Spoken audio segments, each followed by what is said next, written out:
ಬೆಂಗಳೂರಿನಲ್ಲಿ ಇವತ್ತು ಮೋದಿ ಮೇನಿಯಾ ಎರಡು ಕಾರ್ಯಕ್ರಮಗಳನ್ನು ಮುಗಿಸಿರುವಂತಹ ಪ್ರಧಾನಿ ನರೇಂದ್ರ ಮೋದಿ ಅವರು ಇನ್ನೇನು ಕೆಲವೇ ಕ್ಷಣಗಳಲ್ಲಿ ಮೂರನೇ ಹಂತದ ಮೆಟ್ರೋಗೆ ಅಡಿಗಲನ್ನು ಹಾಕಲಿದ್ದಾರೆ. ಬೆಂಗಳೂರಿನ ಬಹುವರ್ಷಗಳ ಕನಸು ನನಸಾಗಿದೆ. ಹಳದಿ ಮೆಟ್ರೋ ಮಾರ್ಗ ಲೋಕಾರ್ಪಣೆಯಾಗಿದೆ.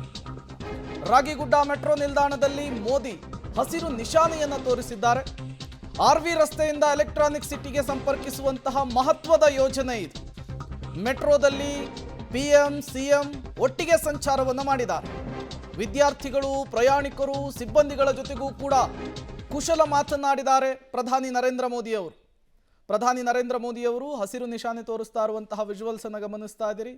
ಜೊತೆಗೆ ಎಲ್ಲೋ ಮೆಟ್ರೋ ಮಾರ್ಗ ಏನಿದೆ ಅಲ್ಲಿ ಕಾರ್ಯಕರ್ತರತ್ತ, ಅಭಿಮಾನಿಗಳತ್ತ ಕೈ ಬೀಸಿದ್ರು.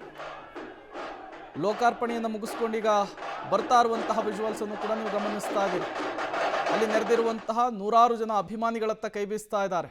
ಮತ್ತೊಂದು ಕಡೆ ಸಿಎಂ ಡಿಸಿಎಂ ಮಧ್ಯೆ ಪ್ರಧಾನಿ ನರೇಂದ್ರ ಮೋದಿ ಅವರು ಕೂತ್ಕೊಂಡು ಮಾತನಾಡ್ತಾ ಇರುವಂತಹ ವಿಜುವಲ್ಸ್ ಅನ್ನು ಕೂಡ ಗಮನಿಸ್ತಾ ಇದ್ದೀರಿ. ಉಪಮುಖ್ಯಮಂತ್ರಿಗಳು ಕೆಲವೊಂದನ್ನು ತೋರಿಸಿ ಎಕ್ಸ್ಪ್ಲೇನ್ ಮಾಡುವಂತಹ ಕೆಲಸವನ್ನು ಕೂಡ ಮಾಡ್ತಾ ಇದ್ದಾರೆ. ಮತ್ತೊಂದು ಕಡೆ ರಾಜ್ಯಪಾಲರಾದಂತಹ ತಾವರ್ ಚಂದ್ ಗೆಹ್ಲೋಟ್ ಇದ್ದಾರೆ. ಎದುರುಗಡೆ ವಿ ಸೋಮಣ್ಣ ಇದ್ದಾರೆ, ಶೋಭಾ ಕರಂದ್ಲಾಜೆ ಇದ್ದಾರೆ, ಸಂಸದರುಗಳು ಕೂಡ ಇರೋದನ್ನು ನೀವು ಗಮನಿಸ್ತಾ ಇದ್ದೀರಿ. ಇಡೀ ಮೆಟ್ರೋ ಸ್ಟೇಷನ್ ಸುತ್ತ ಅವರು ಓಡಾಡಿರುವಂಥದ್ದು, ಎಲ್ಲದರ ಬಗ್ಗೆಯೂ ಕೂಡ ಮಾಹಿತಿಯನ್ನು ಪಡೆದುಕೊಂಡಿರುವಂಥದ್ದು. 2014ರಲ್ಲಿ ಇದೇ ಜಾಗದಲ್ಲಿಯೇ ಪ್ರಧಾನಿ ನರೇಂದ್ರ ಮೋದಿಯವರು ಶಂಕುಸ್ಥಾಪನೆಯನ್ನು ಮಾಡಿದರು. ಇವತ್ತು ಅದೇ ಜಾಗವನ್ನು ಪ್ರಧಾನಿ ನರೇಂದ್ರ ಮೋದಿಯವರು ಉದ್ಘಾಟನೆ ಮಾಡಿದ್ದಾರೆ. ಈ ಮೂಲಕ ಬೆಂಗಳೂರಿಗರ ಬಹುವರ್ಷಗಳ ಕನಸು, ಬಹು ಬೇಡಿಕೆಯ ಯೋಜನೆ ಇವತ್ತು ನನಸಾಗಿರುವಂತಹದ್ದು. ಈ ಸಂದರ್ಭದಲ್ಲಿ ಎಲ್ಲದರ ಮಾಹಿತಿಯನ್ನು ಕೂಡ ಪ್ರಧಾನಿ ನರೇಂದ್ರ ಮೋದಿಯವರು ಪಡೆದುಕೊಂಡಿರುವಂಥದ್ದು. ರಾಗಿಗುಡ್ಡ ಮೆಟ್ರೋ ನಿಲ್ದಾಣಕ್ಕೆ ಪ್ರಧಾನಿಗಳು ಆಗಮಿಸ್ತಾ ಇದ್ದ ಹಾಗೇನೆ ಅವರಿಗೆ ಭವ್ಯ ಸ್ವಾಗತವನ್ನು ಕೋರಲಾಯಿತು. ಕಾರ್ಯಕರ್ತರ ಹರ್ಷೋದ್ಗಾರ ಕೂಡ ಜೋರಾಗಿತ್ತು. ಎಲ್ಲದರ ವಿವರವನ್ನು ಪಡೆದುಕೊಂಡಿದ್ದಾರೆ. ನಂತರ ಮೆಟ್ರೋದಲ್ಲೂ ಕೂಡ ಪ್ರಯಾಣವನ್ನು ನಡೆಸಿದ್ದಾರೆ ಪ್ರಧಾನಿ ನರೇಂದ್ರ ಮೋದಿಯವರು. ಈ ಸಂದರ್ಭದಲ್ಲಿ ಅವರ ಜೊತೆಗೆ ವಿದ್ಯಾರ್ಥಿಗಳು, ಮಹಿಳೆಯರು ಕೂಡ ಪ್ರಯಾಣವನ್ನು ಬಳಸ್ತಾರೆ. ಅವರ ಜೊತೆಗೂ ಕೂಡ ಮಾತುಕತೆಯನ್ನು ನಡೆಸ್ತಾರೆ ಪ್ರಧಾನಿ ನರೇಂದ್ರ ಮೋದಿಯವರು. ಬೆಂಗಳೂರಿಗರ ಬಹುವರ್ಷಗಳ ಕನಸು ಇದು. ಹಲವು ವರ್ಷಗಳಿಂದ ಪದೇ ಪದೇ ಇದರ ಉದ್ಘಾಟನೆ ಪೋಸ್ಟ್ಪೋನ್ ಆಗ್ತಾ ಇತ್ತು, ಮುಂದೂಡಿಕೆ ಆಗ್ತಾ ಇತ್ತು. ಕೊನೆಗೂ ಕೂಡ ಪ್ರಧಾನಿ ನರೇಂದ್ರ ಮೋದಿ ಅವರೇ ಬಂದು ಉದ್ಘಾಟನೆಯನ್ನ ಮಾಡಿದ್ದಾರೆ.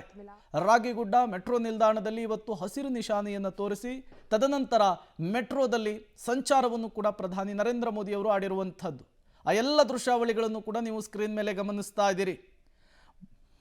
ಈ ಮೂಲಕ ಬೆಂಗಳೂರಿಗರಿಗೆ ಈ ಟ್ರಾಫಿಕ್ ಕಿರಿಕಿರಿಯಿಂದ ಮತ್ತಷ್ಟು ಮುಕ್ತಿ ಸಿಕ್ಕಿರುವಂಥದ್ದು. ಯಾವಾಗ ಎಲ್ಲೋ ಮೆಟ್ರೋ ಮಾರ್ಗ ಉದ್ಘಾಟನೆ ಆಗುತ್ತೆ ಅಂಥೇಳಿ ಒಂದು ರೀತಿ ಜಾತಕ ಪಕ್ಷಿಯ ರೀತಿಯಲ್ಲಿ ಬೆಂಗಳೂರಿಗರು ಕಾಯ್ತಾ ಇದ್ರು. ಅದರಲ್ಲೂ ಕೂಡ ದಕ್ಷಿಣ ಭಾಗದವರು. ಅವರಿಗೆ ಇವತ್ತು ಗುಡ್ ನ್ಯೂಸು. ಇವತ್ತು ಪ್ರಧಾನಿ ನರೇಂದ್ರ ಮೋದಿಯವರು ಉದ್ಘಾಟನೆ ಮಾಡಿದ್ದಾರೆ. ನಾಳೆಯಿಂದ ಸಾರ್ವಜನಿಕರು ಈ ಮಾರ್ಗದಲ್ಲಿ ಮೆಟ್ರೋದಲ್ಲಿ ಸಂಚಾರ ಮಾಡೋದಕ್ಕೆ ಅವಕಾಶ ಇರುತ್ತೆ. ಮತ್ತೊಂದು ಕಡೆ ಯಾವ ಪ್ರಮಾಣದಲ್ಲಿ ಅಲ್ಲಿ ಪ್ರಧಾನಿ ನರೇಂದ್ರ ಮೋದಿಯವರ ಅಭಿಮಾನಿಗಳು, ಬಿಜೆಪಿ ಕಾರ್ಯಕರ್ತರು ಜಮಾಯಿಸಿದ್ದಾರೆ ಅನ್ನೋದನ್ನು ನೀವು ನೋಡ್ತಾ ಇದ್ದೀರಿ. ಪ್ರಧಾನಿಗಳು ಹತ್ರ ಬರ್ತಾ ಇದ್ದ ಹಾಗೇನೆ ಒಂದು ರೀತಿಯ ಹರ್ಷೋದ್ಗಾರ, ಒಂದು ರೀತಿಯ ಹೊಸ ಹುಮ್ಮಸ್ಸು ಅವರಲ್ಲಿ ಕಾಣಿಸ್ತಾ ಇರುತ್ತೆ. ಪ್ರಧಾನಿ ನರೇಂದ್ರ ಮೋದಿಯವರು ದೇಶದ ಯಾವುದೇ ಭಾಗಕ್ಕೆ ಹೋಗಲಿ, ಯಾವುದೇ ಉದ್ಘಾಟನಾ ಕಾರ್ಯಕ್ರಮಕ್ಕೆ ಹೋಗಲಿ, ಹೋದೆ ರಿಬ್ಬನ್ ಕಟ್ ಮಾಡದೆ ಅಥವಾ ಹಸಿರು ಬಾವುಟವನ್ನು ತೋರಿಸಿ ವಾಪಸ್ ಬಂದೆ ಅನ್ನುವಂತಹ ಇತಿಹಾಸವೇ ಇಲ್ಲ. ಅದರ ಬಗ್ಗೆ ಮಾಹಿತಿಯನ್ನು ಪಡೆದುಕೊಳ್ತಾರೆ, ಎಲ್ಲದರ ವಿವರವನ್ನು ಪಡೆದುಕೊಳ್ತಾರೆ. ಇವತ್ತು ಕೂಡ ಎಲ್ಲೋ ಮೆಟ್ರೋ ಮಾರ್ಗವನ್ನು ಉದ್ಘಾಟನೆ ಮಾಡುವಂತಹ ಸಂದರ್ಭದಲ್ಲೂ ಕೂಡ ಅಧಿಕಾರಿಗಳಿಂದ ಮಾಹಿತಿ ಪಡ್ಕೊಂಡ್ರು, ಅಲ್ಲಿ ಕೆಲಸ ಮಾಡ್ತಾ ಇದ್ದಂತಹ ಸಿಬ್ಬಂದಿಗಳಿಂದ ಮಾಹಿತಿ ಪಡೆದುಕೊಂಡ್ರು, ಇದರಿಂದ ಹೇಗೆ ಹೆಲ್ಪ್ ಆಗುತ್ತೆ ಅಂಥೇಳಿ ಸ್ಟೂಡೆಂಟ್ಸ್ಗಳಿಂದ ಮಾಹಿತಿಯನ್ನು ಪಡೆದುಕೊಂಡ್ರು. ಮಹಿಳೆಯರ ಜೊತೆಗೂ ಕೂಡ ಮಾತುಕತೆಯನ್ನು ನಡೆಸಿದರು ಪ್ರಧಾನಿ ನರೇಂದ್ರ ಮೋದಿಯವರು. ಈ ಮೂಲಕ ಇವತ್ತು ಬಂದಂತಹ 2 ಕಾರ್ಯಕ್ರಮಗಳನ್ನು ಪ್ರಧಾನಿ ನರೇಂದ್ರ ಮೋದಿಯವರು ಮುಕ್ತಾಯ ಮಾಡಿದ್ದಾರೆ, ಮುಗಿಸಿದ್ದಾರೆ. ಇನ್ನೊಂದು ಕಾರ್ಯಕ್ರಮ ಬಾಕಿ ಇದೆ. ಆ ಕಾರ್ಯಕ್ರಮದಲ್ಲಿ ಪ್ರಧಾನಿ ನರೇಂದ್ರ ಮೋದಿಯವರು ಮಾತನಾಡೋದಕ್ಕೂ ಕೂಡ ರೆಡಿಯಾಗಿದ್ದಾರೆ. ಹಾಗಾಗಿ ಏನು ಮಾತನಾಡ್ತಾರೆ, ಯಾವೆಲ್ಲ ವಿಚಾರಗಳನ್ನು ಪ್ರಸ್ತಾಪಿಸ್ತಾರೆ ಅನ್ನುವಂತಹ ಕುತೂಹಲ ಸಹಜವಾಗಿಯೇ ನಿರ್ಮಾಣವಾಗ್ತಾ ಇದೆ.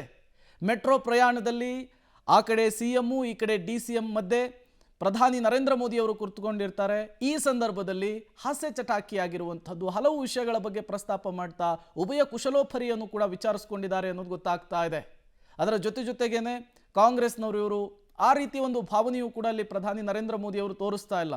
ಎಷ್ಟು ಅನ್ಯೋನ್ಯವಾಗಿ ಅವ್ರ ಜೊತೆಗೆ ಓಡಾಡ್ತಾ ಇದ್ದಾರೆ, ಮಾತುಕತೆ ನಡೆಸ್ತಿದ್ದಾರೆ ಅನ್ನೋದನ್ನು ಕೂಡ ನೀವು ಗಮನಿಸ್ತಾ ಇದ್ದೀರಿ. ಹಾಗಾಗಿಯೇ ಪ್ರಧಾನಿ ನರೇಂದ್ರ ಮೋದಿ ಅವರನ್ನು ಇವತ್ತಿಗೂ ಕೂಡ ಈ ಪ್ರಮಾಣದಲ್ಲಿ ಜನಪ್ರಿಯತೆಯನ್ನು ಕಾಪಾಡಿಕೊಂಡು ಬರೋದರಲ್ಲಿ ಇದು ಕೂಡ ಒಂದು ಪ್ರಮುಖವಾಗಿರುವಂತಹದ್ದು. ಪ್ರಧಾನಿ ನರೇಂದ್ರ ಮೋದಿಯವರು ಇವತ್ತು 4 ಗಂಟೆಗಳ ಕಾಲ ಬೆಂಗಳೂರಿನಲ್ಲಿದ್ದರು ಇರ್ತಾರೆ. ಅದರ ಜೊತೆಗೆ 3 ಕಾರ್ಯಕ್ರಮದಲ್ಲಿ ಭಾಗಿಯಾಗ್ತಾರೆ. ಈಗಾಗಲೇ 2 ಕಾರ್ಯಕ್ರಮ ಮುಕ್ತಾಯವಾಗಿದೆ. ಇನ್ನೊಂದು ಕಾರ್ಯಕ್ರಮ ಇದೆ, ಅದು ಮೆಟ್ರೋ 3ನೇ ಹಂತಕ್ಕೆ ಶಂಕುಸ್ಥಾಪನೆ.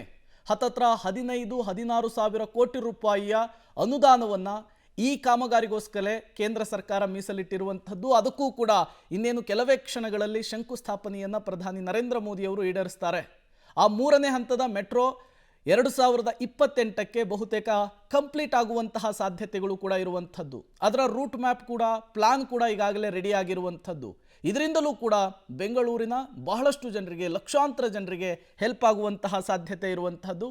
ಈಗ CM DCM ಮಧ್ಯೆ ಕುಳಿತುಕೊಂಡು ಪ್ರಧಾನಿ ನರೇಂದ್ರ ಮೋದಿಯವರು ಮೆಟ್ರೋದಲ್ಲಿ ಪ್ರಯಾಣವನ್ನು ಮಾಡಿ ಇನ್ನೇನು ಕೆಲವೇ ಕ್ಷಣಗಳಲ್ಲಿ ಎಲೆಕ್ಟ್ರಾನಿಕ್ ಸಿಟಿಗೆ ಬರ್ತಾರೆ. ಅಲ್ಲಿ ಒಂದು ಮಹತ್ವದ ಸಭೆಯನ್ನು ಕೂಡ ನಡೆಸ್ತಾರೆ ಅಥವಾ ಸಮಾವೇಶದಲ್ಲೂ ಕೂಡ ಭಾಗಿಯಾಗ್ತಾರೆ. ಅಲ್ಲಿ ನೂರಾರು ಸಂಖ್ಯೆಯ ಜನರು ಕೂಡ ಅವರ ಮಾತನ್ನು ಕೇಳುವುದಕ್ಕೆ ರೆಡಿಯಾಗಿರುವಂಥದ್ದು. ನಮ್ಮ ಮೆಟ್ರೋ 3ನೇ ಹಂತಕ್ಕೆ ಶಂಕುಸ್ಥಾಪನೆಯನ್ನು ಕೆಲವೇ ಕ್ಷಣಗಳಲ್ಲಿ ಪ್ರಧಾನಿ ನರೇಂದ್ರ ಮೋದಿಯವರು ನೆರವೇರಿಸ್ತಾರೆ. ಇದು ಕೆಂಪಾಪುರ ಟು JP ನಗರ ನಮ್ಮ ಮೆಟ್ರೋ ಕಿತ್ತಳೆ ಮಾರ್ಗ, ಇದಕ್ಕೆ ಇವತ್ತು ಶಂಕುಸ್ಥಾಪನೆಯನ್ನು ಮಾಡ್ತಾ ಇರುವಂಥದ್ದು.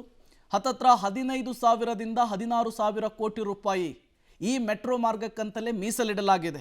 ಹೊಸಹಳ್ಳಿ ಟು ಕಡಬಗೆರೆಯ ಬೂದು ಮಾರ್ಗಕ್ಕೂ ಕೂಡ ಇವತ್ತು ಪ್ರಧಾನಿ ನರೇಂದ್ರ ಮೋದಿಯವರು ಶಂಕುಸ್ಥಾಪನೆಯನ್ನು ಮಾಡ್ತಾರೆ.